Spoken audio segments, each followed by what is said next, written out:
हे छठी मैया, आज आप इस वीडियो को जो भी लाइक करें उसकी हर मनोकामना को पूर्ण कर देना, उस व्यक्ति की झोली खुशियों से भर देना। भक्तों, चाहे कुछ भी हो जाए, छठ पूजा के पवित्र दिनों में ऐसी चीजें कभी मत खाना या घर में बनाना जो इस पावन व्रत की शुद्धता को अपवित्र कर दे, क्योंकि ऐसा करने से पूरे घर परिवार की सुख समृद्धि पर संकट आ जाता है। छठ मैया नाराज हो जाए तो जीवन में कितना भी धन, सुख या वैभव हो वह टिक नहीं पाता। इसलिए यह जानना बेहद जरूरी है कि छठ पूजा के दौरान कौन कौन से प्रसाद और भोजन ग्रहण करने चाहिए, जिससे सूर्य भगवान और छठ मियाँ की अपार कृपा आपके जीवन में स्थायी रूप से बनी रहे। और भूलकर भी इस पर्व के दौरान यह 7 गलतियां कभी मत करना, नहीं तो व्रत का सारा पुण्य नष्ट हो जाता है और घर में दरिद्रता का वास हो जाता है। भक्तों, छठ महापर्व सूर्य भगवान और उनकी बहन छठ मैया को समर्पित है। यह पर्व केवल सूर्य उपासना का प्रतीक नहीं है, बल्कि जीवन में पवित्रता, संयम और आत्मबल का भी प्रतीक है।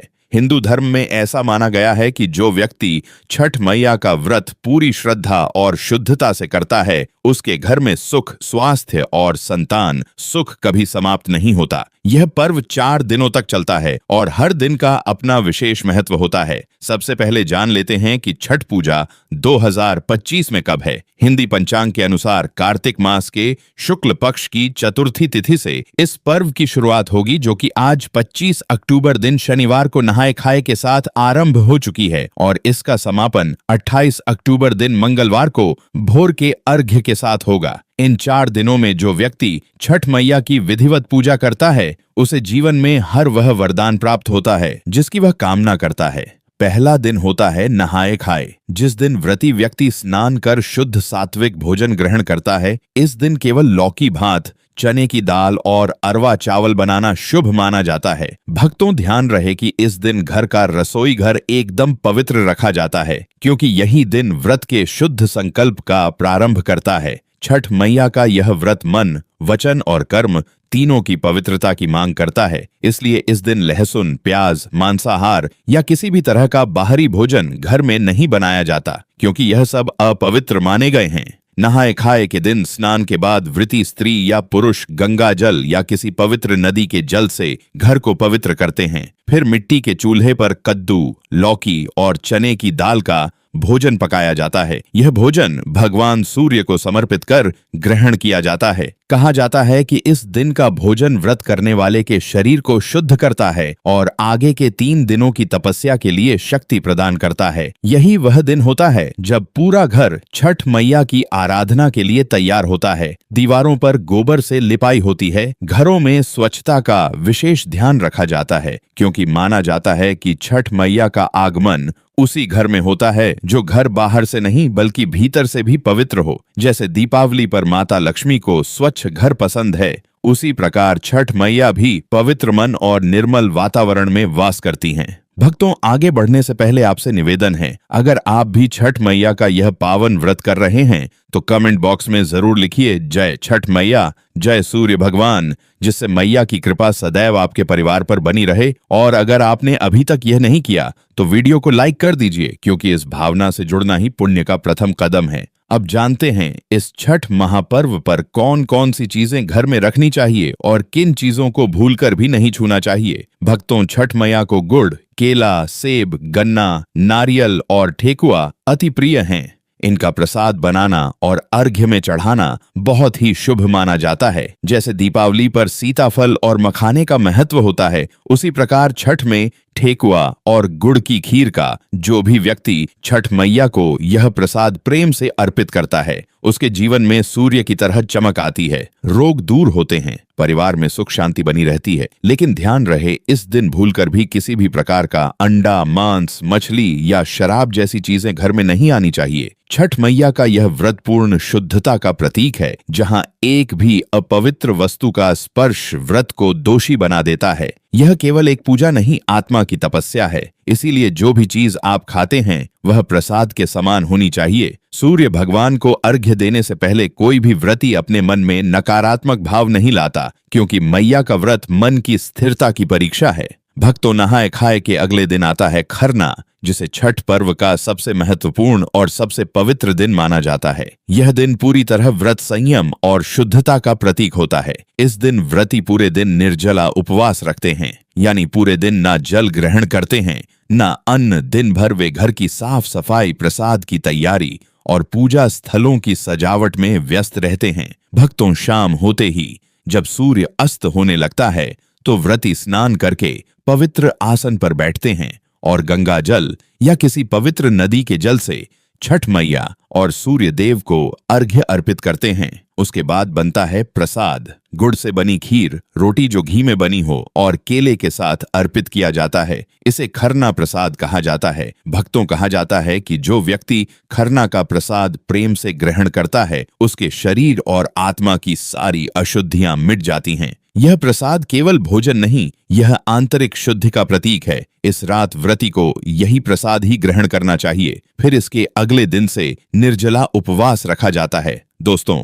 अब जान लेते हैं कि छठ के व्रत में यह गलती नहीं करें। छठ माता क्रोधित हो जाती है। सूरज को अर्घ देते वक्त ना करें भूल। छठ पूजा के पर्व पर सूरज को अर्घ देते वक्त किसी भी तरह के शीशे या स्टील के बर्तन का इस्तेमाल नहीं करना चाहिए। सूरज को अर्घ दिए बिना यह पर्व अधूरा माना जाता है। साफ सफाई का रखें ध्यान। छठ पूजा के दौरान साफ सफाई का खास तौर पर ध्यान दें। इस पूजा के दौरान कपड़ों से लेकर पूरे घर को बिल्कुल साफ रखना चाहिए। साथ ही प्रसाद बनाते वक्त भी साफ सफाई का पूरा ख्याल रखें। जाने कहाँ सोना चाहिए। छठ पूजा के दौरान जो भी व्रत रख रहा है उसे पलंग पर नहीं सोना चाहिए। ना पलंग बल्कि चारपाई आदि पर भी सोने की मनाही होती है। इस व्रत के दौरान फर्श पर सोना चाहिए। छठ मैया को संतान देने वाली माता के नाम से भी जाना जाता है। मान्यता है कि यह पर्व संतान के लिए मनाया जाता है। खासकर वह जोड़े जिन्हें संतान की प्राप्ति नहीं हुई है तो वह छठ का व्रत रखते हैं। वहीं सभी अपने बच्चों की सुख शांति के लिए मनाते हैं। लेकिन क्या आप जानते हैं, कुछ ऐसी महिलाएं भी हैं जिन्हें छठ पूजा का व्रत गलती से भी नहीं रखना चाहिए। यह सबसे बड़ा घोर पाप माना जाता है। जे भी जाए। महिलाएं ऐसी गलती कभी ना करें। तो चलिए जानते हैं, शास्त्रों के अनुसार जो लोग अधूरी शादी करते हैं वह शास्त्र का अपमान करते हैं। अधूरी शादी जैसे कि कोर्ट मैरिज और शादी के बिना ही संतान की उत्पत्ति कर देना सबसे बड़ा पाप है, बाप है।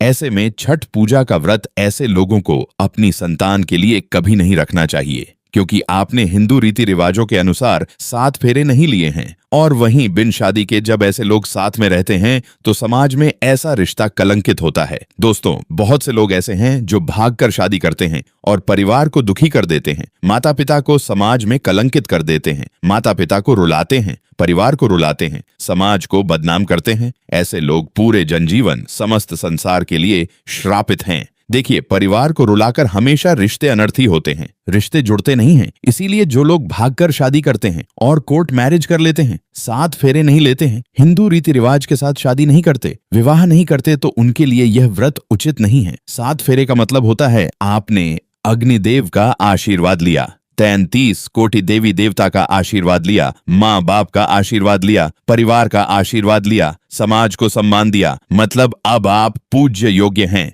आप भगवान की सेवा कर सकते हैं। आप कोई भी व्रत आदि परंपरा के साथ कर सकते हैं। यदि जिस स्त्री को हल्दी ना लगी हो, जिस पुरुष को हल्दी ना लगी हो, ऐसा विवाह भी अशुभ होता है।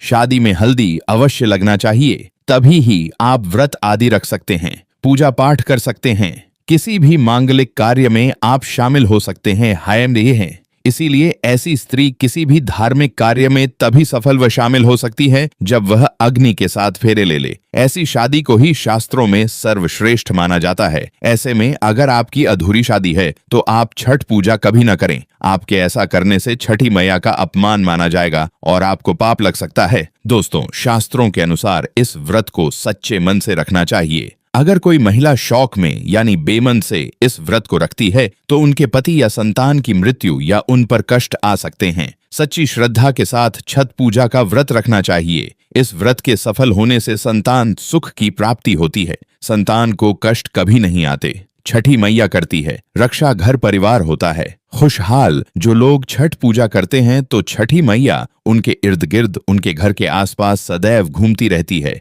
उनकी रक्षा करती है, उनकी संतानों की रक्षा करती। जो बांझ महिलाएं हैं उन्हें संतान सुख की प्राप्ति देती है। लेकिन सच्चे हृदय से ही माता को पुकारे। दोस्तों, छठ पूजा करने से सैकड़ों युगों के फल की प्राप्ति होती है। परिवार में सुख समृद्धि धन की प्राप्ति होती है। छठी ही मैया की पूजा से सभी मनोकामनाएं होती हैं। पूरी वही कुंवारी कन्याएं और पुरुष भी छठ पूजा कर सकते हैं। छठ पूजा का फल कई लाख गुना प्राप्त होता है। इससे व्यक्ति के सभी पाप खत्म हो जाते हैं और सुख समृद्धि की प्राप्ति होती है। छठ पूजा का व्रत पूरा करने से स्वयं छठी मैया आपके पूरे घर की रक्षा करती है। दोस्तों, अब यह भी जान लेते हैं कि छठ मैया को ऐसी कौन सी 3 चीजें हैं जो नहीं चढ़ानी चाहिए, भयंकर पाप लगता है। दोस्तों, नंबर 1, सूर्य भगवान को अर्घ देने के लिए तांबे का लौटा ही प्रयोग करें, लेकिन भूलकर भी चांदी, स्टील, शीशा और प्लास्टिक के बर्तन से अर्घ नहीं देना चाहिए। इससे व्रत टूट सकता है। दोस्तों, नंबर 2, व्रत के दौरान घर में कभी भी मांसाहार ना बनाएं और ना ही परिवार में किसी को खाने दें। जो लोग इस दिन लहसुन प्याज का खाना बनाते हैं और खाते हैं तो उन्हें छठी मैया उल्टा बर्बाद कर देती है,